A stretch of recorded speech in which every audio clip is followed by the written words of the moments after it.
ಸವಾರರ ಬಹುದಿನದ ಬೇಡಿಕೆಯನ್ನ ಕೇಂದ್ರ ಸರ್ಕಾರ ಕೊನೆಗೂ ಈಡೇರಿಸಿದೆ. ವಾಹನ ಸವಾರರ ಅನುಕೂಲಕ್ಕಾಗಿ ಫಾಸ್ಟ್ಯಾಗ್ ಆಧಾರಿತ ವಾರ್ಷಿಕ ಪಾಸ್ ಅನ್ನ ಕೇಂದ್ರ ರಸ್ತೆ ಸಾರಿಗೆ ಮತ್ತು ಹೆದ್ದಾರಿ ಸಚಿವಾಲಯ ಪರಿಚಯಿಸಿದ್ದು, ಇನ್ಮುಂದೆ ಹೆದ್ದಾರಿಯಲ್ಲಿ ಪ್ರಯಾಣ ಮತ್ತಷ್ಟು ಸುಲಭವಾಗಲಿದೆ. ಹೌದು, ಈ ಯೋಜನೆಯನ್ನ ಕೇಂದ್ರ ಸಚಿವ ನಿತಿನ್ ಗಡ್ಕರಿ ಅವರು ಘೋಷಿಸಿದ್ದು, ಆಗಸ್ಟ್ 15ರಿಂದ ಯೋಜನೆ ಜಾರಿಗೆ ಬರಲಿದೆಯಂತೆ. ಇನ್ನು ಹೊಸ ಫಾಸ್ಟ್ಯಾಗ್ ಅನ್ನ ಕೇವಲ ವೈಟ್ ಬೋರ್ಡ್ನ ಖಾಸಗಿ ವಾಹನಗಳಾದಂತಹ ಕಾರು, ಜೀಪು ಮತ್ತು ವ್ಯಾನ್ಗಳಂತಹ ವಾಣಿಜ್ಯೇತರ ವಾಹನಗಳಿಗೆ ಮಾತ್ರ ಈ ಟೋಲ್ ಪಾಸ್ ಅನ್ನ ಅನ್ವಯಿಸಲಿದ್ದು, ವಾಣಿಜ್ಯ ವಾಹನಗಳಿಗೆ ಈ ಪಾಸ್ ಬರೋದಿಲ್ವಂತೆ.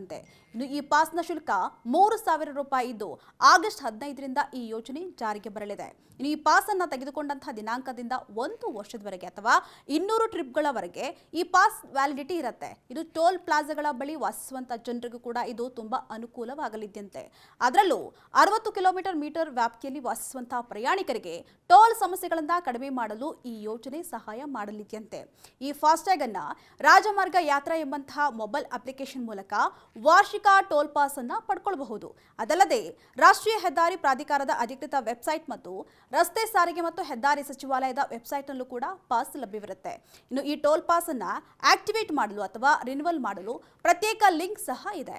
ಇನ್ನು ಈ ಹೊಸ ವ್ಯವಸ್ಥೆಯು ಟೋಲ್ ಪೇಮೆಂಟ್ ಅನ್ನ ಸುಲಭಗೊಳಿಸಲಿದ್ದು, ಬಳಕೆದಾರರು 1 ವರ್ಷಕ್ಕೆ ಒಮ್ಮೆ ಹಣವನ್ನ ಪಾವತಿಸಿದ್ರೆ ಸಾಕು. ಪದೇ ಪದೇ ಟೋಲ್ ಕಟ್ಟುವಂತಹ ಕಿರಿಕಿರಿ ಇರೋದಿಲ್ಲ. ಇದರಿಂದ ಟೋಲ್ ಪ್ಲಾಜಾಗಳಲ್ಲಿ ಆಗುವಂತಹ ಗೊಂದಲ ತಪ್ಪತ್ತೆ.